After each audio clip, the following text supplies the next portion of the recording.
Good evening, everyone. Welcome to our Friday night Resilient Community Workshop. We'll have Christel as our presenter tonight. Before we get started, I'm just going to introduce Christel to everyone. Christel was born in Toronto into multi-ethnic family. Christel is second-generation Italian through her father and has a detailed indigenous history that can be traced back 11 generations. She is a passionate mother and soon to be a grandmother.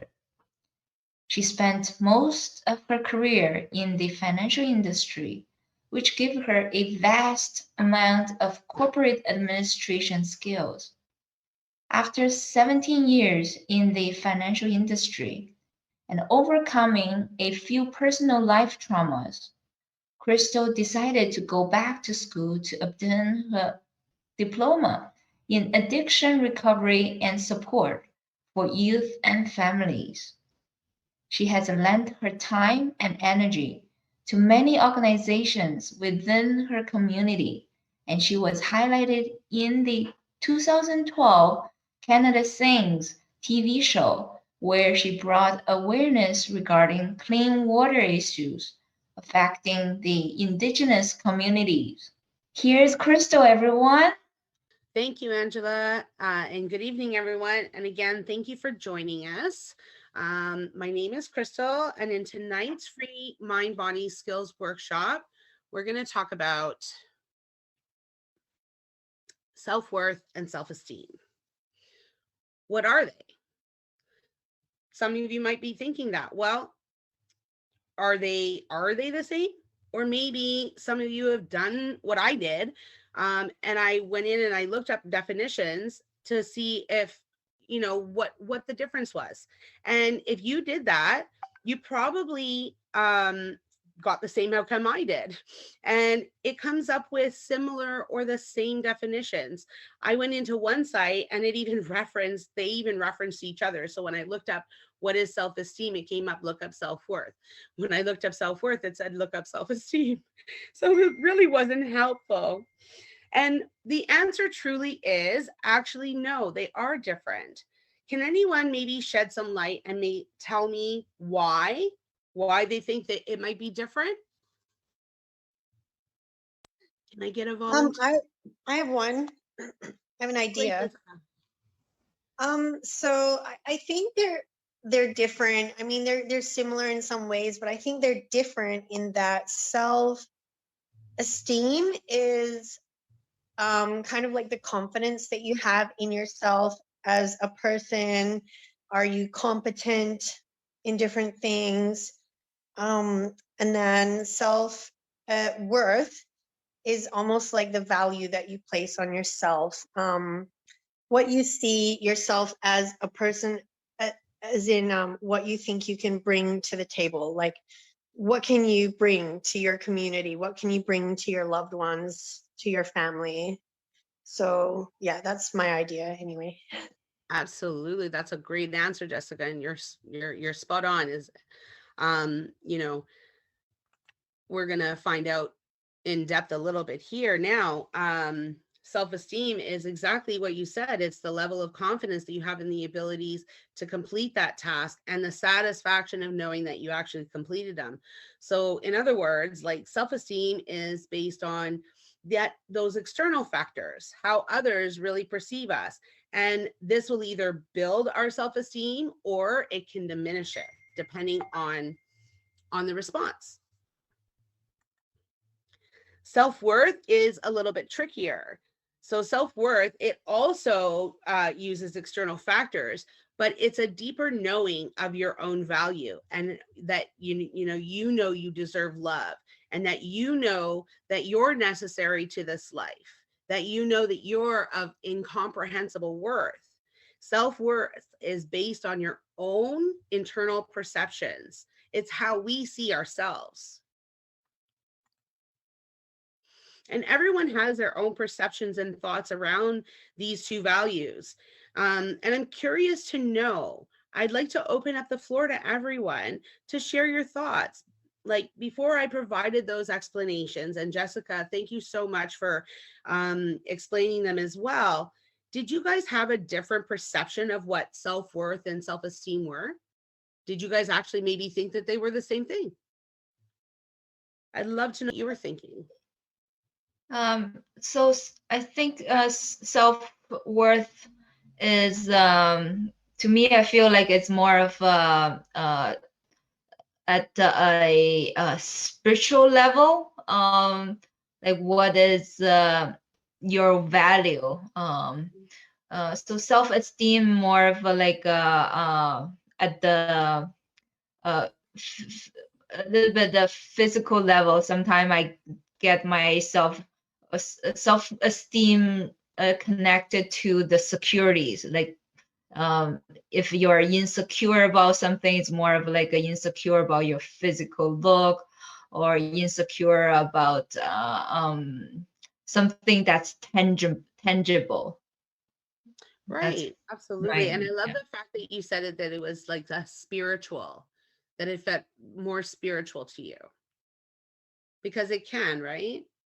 Anybody else have thoughts and or feelings around these two important values? Maybe some of our newcomers, please don't be shy in their opinion. Hey, Christel. So Mhm. Swain said in the chat that self-esteem is how you see yourself. Absolutely. Thank you so much, Swain. So now we know what self-esteem and self-worth are. We just went through all of that. But did you know that there were 3 levels? And that each experience that we have can actually determine the level of self-confidence that you'll have doing that task. So when I was researching for tonight, I found out there were 3 basic levels: low, high, and something called inflated self-esteem and self-worth. So before I provide an explanation, can anyone maybe give me an explanation of what low self-esteem and self-worth is? Maybe James. James, can you give us a hand? Low self-esteem is like not having a high expectation on yourself. You don't think you're worth anything. In that sense, it's like basically what everyone else has placed on you, and you've actually taken on that kind of persona. That's right. Absolutely. People who have low self-esteem, they think of themselves as below average. They may not have belief in themselves, and they don't trust their abilities, and they don't place value on themselves. It can really affect a lot of things in someone's life. It's great to know, like, that we know now what low self-esteem is, but can anyone tell me what high self-esteem is? Person who has like the confidence and belief in themselves. Absolutely. Yes. Thank you. People with high self-esteem, they tend to love and accept themselves. They believe in their abilities, and they have confidence that whatever challenges might come, they'll be able to surpass them. Some of those benefits are, being able to um, be yourself without the fear of being judged, which is a huge thing. Like how many people in the room tonight have ever felt judged in their life? I can't really see hands or anything. I don't know if I'm waving my hands in front of the screen right now, but Absolutely, myself too. Yeah. All the time. Yeah, All absolutely. the time. Absolutely. And it affects, it's all part of your self-esteem. It's all about part of the things that your experiences in life that have built your self-esteem to a certain degree or a certain level. And we'll get into that a little bit more right now. And Christel, I was just gonna pipe up. Like I think I probably judge myself more than other people judge me, but I judge myself because I think other people are judging me. You know what? We are our biggest critic. We're our own worst enemy, people. That is truly a fact, because someone could say something to us and absolutely not mean it in the context that we're taking it. It's how we're perceiving it, how we're receiving it in our brain, right? So we talked about low self-esteem. We talked about high self-esteem. And you might be asking, okay, she said there's 3 levels. So I thought like maybe there were only 2. And if that's what you were thinking, that's what I thought as well. But there are 3. Can anyone, if there's anyone in the room that maybe actually knows about inflated self-esteem, if you could shed some light for us. Sure. Inflated self-esteem. People that have an inflated self-esteem, maybe they think they're better than somebody else. And it's really a very negative type. So it causes harm on other people. And I'm not sure if anybody remembers of Rick James. Rick James comes to mind. Back in the day, it seems like maybe he's somebody that might have had an inflated self-esteem. Wow, you're amazing. Yeah, absolutely. And you know what? I actually really love your example. So people with inflated self-esteem, they tend to think of themselves as better than other people. And they're always ready to underestimate others.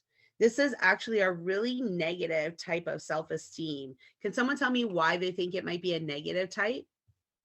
Because they're using other people to boost themselves up in a sense, no? Absolutely. And you know, it prevents them from actually forming meaningful, healthy relationships. They always want to be ahead. And most of the times they don't mind hurting the people that are there to achieve their success. So they may even step over family members to get what they want. And they and they leave themselves little room for growth. Like they don't feel like they need to grow or improve themselves because they think they're already there. Absolutely, Jessica. That's exactly right. Exactly right. So we know what all 3 of these esteems mean now. Can anyone maybe share with us an example where they may have exhibited one of those 3? Okay. Well, I used to be very good at Japanese because I lived in Japan for a year when I was 15 on exchange on a scholarship, and I learned Japanese when I was there. So when I came back to my country, which was Australia, that's where I grew up, I was very good at Japanese. I used to win like Japanese speech contests. I actually like won the state one. So I did think like I guess I had high self-esteem in that field. And it may have been a little bit inflated because I did think that I was the best Japanese speaker, like non-Japanese person, non-Japanese native, but best Japanese speaker in the state. So I don't know if I might have been a little bit inflated. That's okay. It happens to the best of us. You know, like I have an example as well. I used to work for a large banking corporation, and you know, I moved up very quickly in my role. I went from branch and into their back office operations, which is kind of like the brain center of you know, the banking world. And I went in there with a very analytical mind and was able to identify gaps in processes. So I was like on a weekly basis bringing, you know, problems and solutions to managers, right? Because that's very important. When you're bringing a problem, always come with a workable solution. Just a side note to everybody. But you know, the managers, they were so appreciative, and I kept getting all of these really great accolades and things like that. So my ego went to the extreme, and it really, what really brought me back down to surface was the fact that someone wrote over one of the processes that I had done, and I was completely offended by it. And I I went to the manager and said, how dare they write over my process? And the manager handed me the process and said, just read it. So when I did, I realized that this person actually wrote a banging process. It was so efficient. And even though my process worked at the time, this was going to work so much better. So it brought me down to the reality that I'm not better than anyone else. And, there's always room for growth. So it was easy, not easy to, come away from that inflated ego, but there is things that will ground you. So take notice of those little hints, right? Does anyone else have a story about their self-esteem? I'd love to hear from everyone. I've I remember. go ahead, Sean. Okay, thank you. Yes, I just remembered 2019. I had gotten COVID-19, and I didn't actually know what it was at that point in time. It hadn't really come on to mainstream news. Nobody was talking about it. And I got really sick. And so I was feeling stiff. I was feeling very sick. I was drinking hot liquids, like periodically just drinking hot liquids.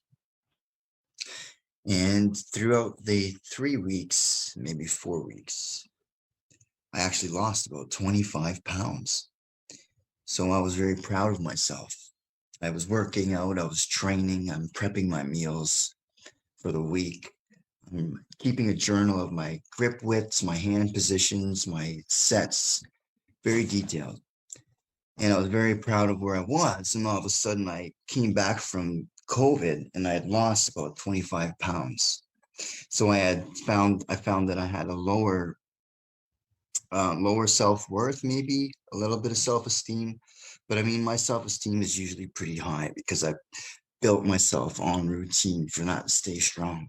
But as far as the self-worth, I can just share that was a struggle for me. But being the person that I am, I've come back from that and I've used a lot of that to just grow and become stronger from that situation. But I definitely have experienced it. Wow, that's awesome. Thank you so much for sharing, Sean. James, you were about to give us I was gonna say an example would be like when I was younger growing up, I was always getting picked on and stuff. So it got to a point where like when I was getting picked on and people would tell me stuff about myself, I started to believe it. And it pretty much followed me into my adult life. I'm starting to adapt as days go on, but it's starting to make me realize like from where I was in regards to um my esteem level to where I'm at now, it's like a night and day difference. So these things do take time to acquire, but it just makes me realize that my self-worth is a lot more important than worrying about what other people think. Absolutely. Thank you. Thank you all for being so vulnerable enough to share. It's not easy when you're like evaluating yourself, right? So, because you are your toughest critic. So it's good that we're able to go back and look at those times when we were more vulnerable and able to identify those triggers, because it helps to build your self-worth going on, right? So I know we asked about past, but how would you guys describe your self-worth and your self-esteem right now in this moment tonight while we're talking? Amazing, eclectic, like I'm excited. Really happy to be involved in such an organization, and I'm really glad I'm able to go over my notes and just gain more credentials and moving forward. I've built myself and I feel it's not only a responsibility, but being a self-taught student and everything happening for me because of the work that I put in feels really good. I feel, I've got a great self-esteem. I've got a great self-worth. And I think you've established, and correct me if I'm wrong, it's actual clinical information that other people's views do affect your self-worth. They will. Yes, they will. We're going to get into that a little bit in future slides, but you're absolutely right, Sean. It does. Other people's perceptions and how they voice them to you, it does affect your self-worth and your self-esteem. So it's really funny, right? Because when I was training to be a counselor, we were given that tough question to ask that question of ourselves. And I really had a hard time for myself trying to figure out what that answer was. Like, what is my self-esteem at right now? What's my self-worth? Who do I feel like I am? And it was really hard for me, but I actually found a really easy way to figure this out. And if you're in a situation like this, do a self-check. Always check yourself. Check yourself. Don't wreck yourself, as some would say. So if you're in that situation where you're unsure, sit back and think to yourself. Ask yourself these questions. What words would I use to describe myself in that moment? What value do I place on myself or the aspects of myself while I'm doing this task? Are the descriptions that I'm thinking about, are they coming out positive? Are they coming out balanced, or are they negative?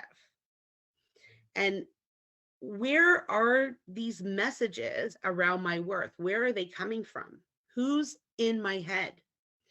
And the fifth and most important question that I felt, and I don't have it on the screen, but it's why. Why do I feel this way?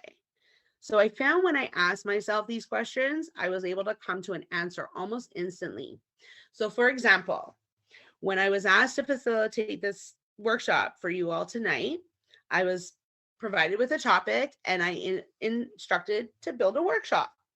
My self-esteem and my self-worth were probably at the mid-high range level. I was really confident that I could put together the slides and the information that I wanted to share because my previous experience in completing these tasks, I just had that confidence. So I went in, I did my research and I put my slides together. And then as I started to complete my talking points, my level of self-esteem and self-worth started to diminish. Can anyone tell me why that might have happened to me?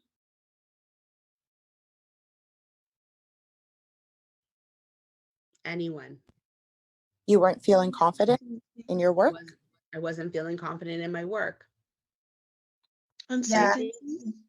Yeah, uncertainty. Say that again? Uncertainty.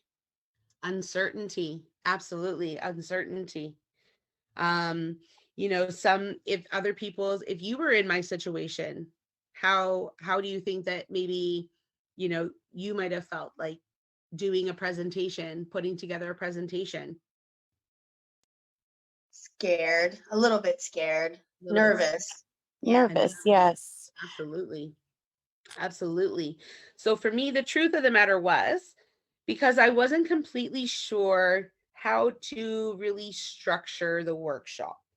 I knew what I wanted to share with you all tonight, but I wasn't confident in knowing what Healing Connections wanted to come out of the workshop as well. So I really started to doubt my abilities to complete the task at hand.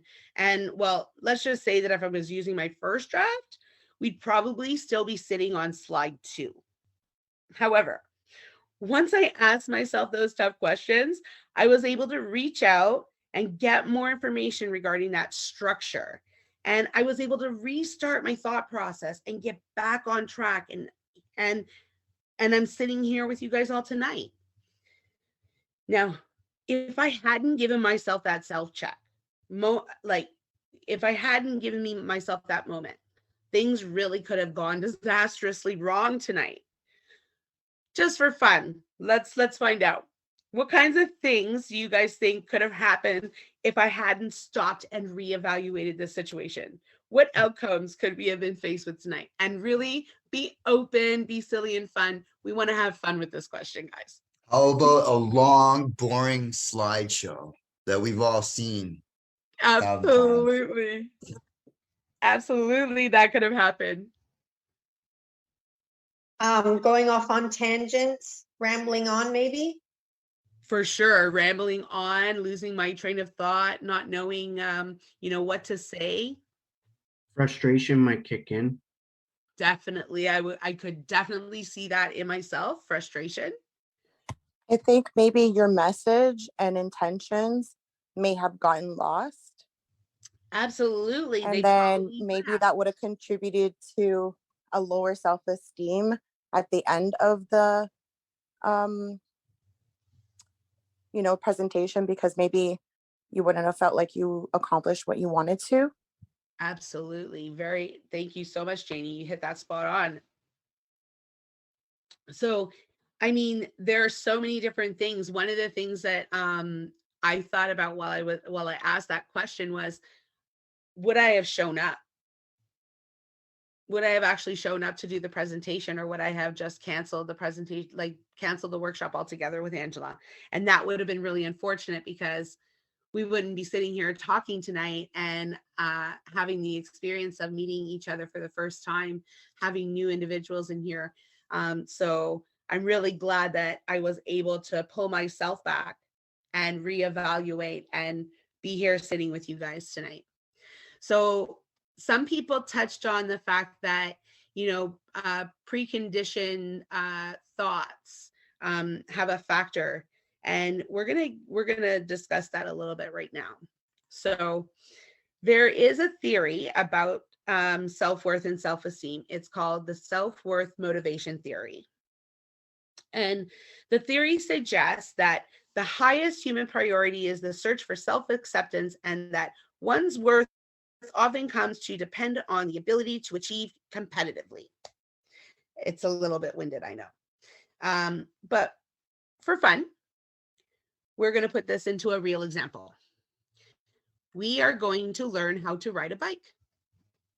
So before we get started, let's find out how many of you actually can ride a bike. And please forgive me, because while I have the slides up, I'm unable to see the group chat. So if you would like Yeah, to I'll see. I think, okay, so have one, maybe you can put a thumb up or a hand up if you ride a bike. Do a little emoji, or type 1 if you ride the bike. maybe the easier example too, is there somebody in the group that has not ridden a bike or is very nervous riding a bike? Okay, see, most Me. people have. Me, like I still get goosebumps. You still get goosebumps riding a bike? Yes, I couldn't for a long time, so I never learned. Okay, I so have to admit. we're gonna find out. We're gonna find out why that is, why some people are confident riding bike and why some people aren't. So here's what I want you to do. I want you guys to think back to when you first started actually riding a bike. How do you think your self-esteem and your self-worth were in that moment? How old were you? Maybe about 6, 7 years old when you learned to ride? How do you think your 6 and 7-year-old self was feeling in that moment? Intimidated? Yeah. Oh, sorry. I was just gonna say, I think my self-esteem was low, but my self-worth might have been higher, because I was like excited to learn, and I was expecting my parents helped me, so I'm not sure, they're always there. I always thought my parents are always gonna be there for me. They'll catch me when I fall, they'll be there to make sure nothing bad happens. So I feel like maybe that was like a higher self-worth, but my self-esteem was lower, because it was my first time. I didn't know if I could do it. So Right. Very good. So yeah, when you first start writing, your self-esteem and, and your self-worth, they may be very low, and you might be thinking like, what if I fall? What if I do it wrong? I can't do this. And, it's natural to feel like that. It's a first experience, right? So, okay, let's go further. So maybe against your better judgment, you get on the bike.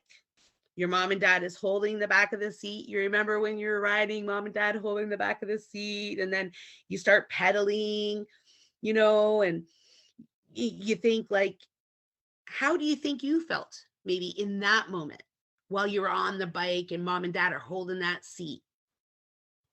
On top of the world, nothing could happen. They're there, nothing's going to happen, nothing's going to go wrong. Absolutely, that's right. You feel better. Mom and dad are supporting me. I'm pedaling. The bike's moving. There's no trees to crash into. Woo! I'm having a grand old time, right? Okay, let's continue the story. So now your mom and dad do that one thing that they are inevitably going to do. You don't want them to do it, but they let go. Where is your self-esteem and your self-worth now? Everywhere. I'm scared. I got many thoughts going on at that point. Exactly. I know, like, when I was in that moment, I was so scared. My first thought was, my parents are so mean. They just let me go. Panic set in, and all those negative thoughts were running through my head. Oh my gosh, I'm going to fall. I'm going to crash into a tree. I'm going to get hurt. And, the scenario above, it kind of explains this theory a little bit, right? Like how the process kind of works. However,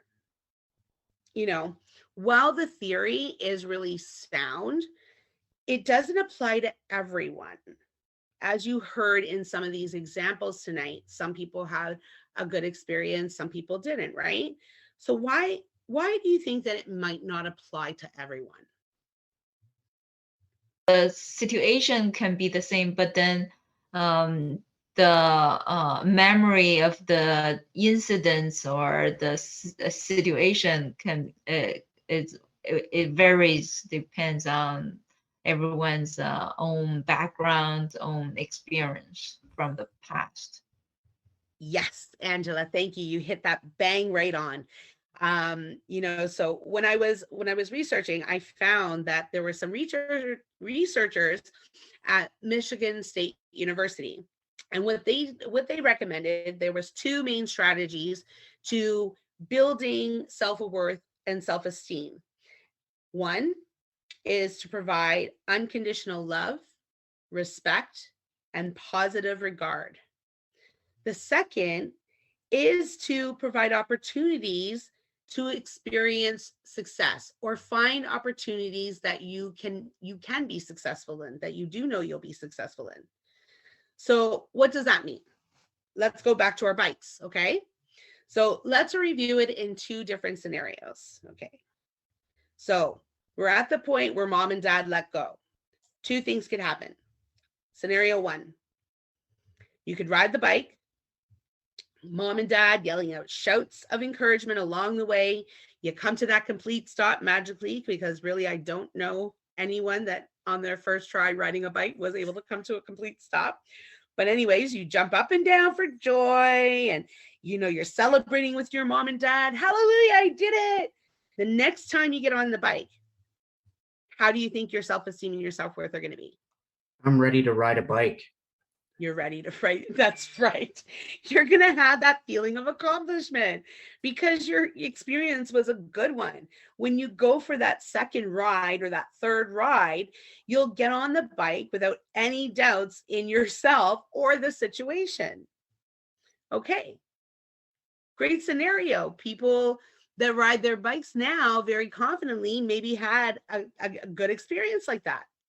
Now, what if you had this kind of experience? Mom and dad let go. You become unsteady. Maybe you fall. Maybe mom or dad laugh, or they make a comment like, so-and-so did a much better job their first time around. Not everyone's good at everything. The next time you get on that bike, how do you think your self-worth and your self-esteem is going to feel? Nope. Low. No. No bike for me, thank you. Right. You won't have that confidence. You may not even try again because in your mind, you failed. So what does this mean? It means that your self-esteem and your self-worth are definitely built on how supported you feel. So what are some ways, what are some ways that we can encourage support in ourselves? Positive affirmations, Absolutely, Sean. Positive affirmations. mindfulness, practicing mindfulness. Reframing, trying to reframe situations in a more positive light. Great answer, Jessica. Reframing. Self-care. I think Yeah. accepting yourself and understanding that we're not perfect and not to give up. Absolutely. I liked what Sophika said there. Self-care. I find that's a very important one. Very, very important. Self-care. You need to know how to take care of yourself. If you don't take care of yourself, you're not going to have the strength to get up and take care of the things that you have to do on a daily basis, let alone try and help another person if that's something that you're passionate about. So it's very important, self-care. Absolutely. And it's great to give lots of encouragement to the people around you to build their self-esteem. But it's also important for you to voice the support you might need to feel as well in order to build your own. It's really important that we know that. So we should be aware, though, that too much positive feedback can be really detrimental to us. Bill Gates, I think, says it best. He says, success is a lousy teacher. It seduces people into thinking they can't lose. So the meaning that no matter how successful you are, don't think that you're better than anyone around you. You still have room for growth. Following in this pattern, it could lead you to what type of self-esteem, everyone? High self-esteem. High one. Inflated. Inflated, absolutely right. It'll lead to inflated self-esteem. Oh. Absolutely. So I hope that gives you a little bit of understanding of what self-esteem and self-worth are and how to build some of those skills. Now is the time I would like to really open up the conversation, and I'm curious to know what you're all thinking. So let's start the discussion off with this. What kinds of things do you think that we can do to remind us how to focus on that healthy self-worth and that self-esteem? James has Just trying to make yourself more self-aware, like, self-awareness, I feel is a very great tool in that sense. Like knowing how you feel, how certain things make you feel, and try not to let other people kind of dictate the way that you are. You should just run your own ship kind of thing. Don't worry about others. You can kind of pave your own way. Mm-hmm. Absolutely. Definitely. What else can be encouraging? What's that, Safika? You can be encouraging, like if you encourage others, you sometimes encourage yourself. Absolutely. Encouragement is a big thing. What kinds of things do you think, encouraging things you can say to someone? You are worth it. You're worth it. I find good morning works. When you see someone first thing, good morning, how are you? Simple things like that. That's worth it, no? Absolutely. Like simple, just being acknowledged. Some people just, just to be acknowledged is a huge lift in their day. Providing a smile. I'm the type of person when I walk around, I mean, with COVID and the masks and everything right now, you can't really see, but I'm the type of person, I walk around with a smile on my face when I walk out on the streets and stuff. And I'm sure some people probably think I'm crazy, but individuals that walk that maybe have that, little scowl on their face when they walk by, they see me smiling and they smile. So it's little things like that that can really, really help to build not only your self-esteem, but those that are around you. And you can do it so unconsciously, just like I said, with just putting a smile on your face when you walk out the door. Is there anyone else that would like to share your thoughts? Any questions? If not, well, this concludes the workshop. Before I sign off, I would really like to thank you all for taking the time for coming on this journey with me tonight. I've had such an amazing time sharing my thoughts with you, and I've learned so much from all of you, and I hope I was able to provide some insight as well. Before I go, I wanted to send a big thank you to Angela and Healing Connections for providing a platform for us to all come together and share our thoughts and experiences. You truly are a supporting light for a better mental health. Thank you. Thank you, Thanks, Christel. Thank you. Thank Thank you. you. Thank That you. was awesome. Thank you, Thank you. Christel. Thank